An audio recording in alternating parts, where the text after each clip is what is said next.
ఇదే కారు. నా కళ్ళు నన్ను మోసం చెయ్యు. ఎక్కడికి పోయారు రాయిళ్ళు?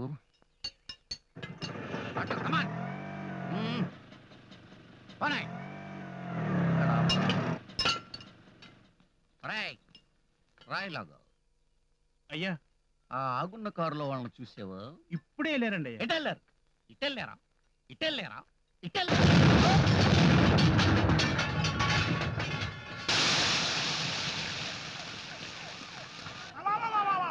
అన్ని వేల మంది ప్రజలు, 2 సెంట్రల్ మినిస్టర్లు అంత పెద్ద రైల్వే స్టేషన్ లో ఉండగా ఎవడో తీవ్రవాది బాంబు పెడితే సిబిఐ తెలుసుకోలేకపోయింది. సిబిఐ, సిబిసిఐడి, సిఐడి, పోలీసులు, రైల్వే పోలీసులు, ట్రాఫిక్ పోలీసులు, చివరికి హోం గార్డులతో సహా మనం ఇచ్చిన డబ్బులతో జీతాలు మెక్కుతూ నిద్రపోతుంటే ఎక్కడి నుంచో వచ్చాడండి మన ఆజాద్.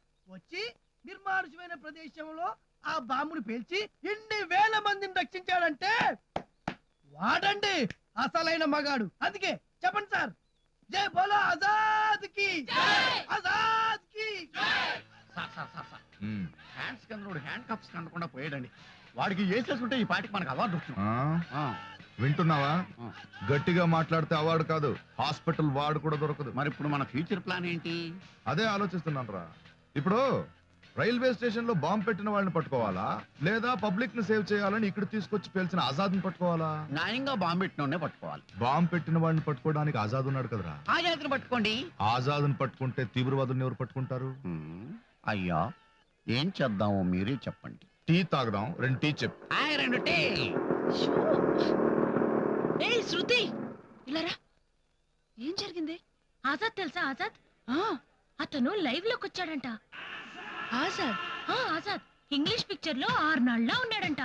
అందరూ అతని గురించే మాట్లాడుకుంటున్నారు. అంతేకాదు 2 సెంట్రల్ మినిస్టర్స్ ని, రైల్వే స్టేషన్ ని కాపాడాడంట. అతను మామూలు వాడు కాదే. ఏంటి సెన్సేషనల్ న్యూస్ చెప్తుంటే కరెంటు పోయిన టీవీలో ఉన్నావు? వెళ్ళి రాయి. ఆల్రెడీ రాశాను. ఇక మీదట ఏం రాయాలో అర్థం కావట్లేదు.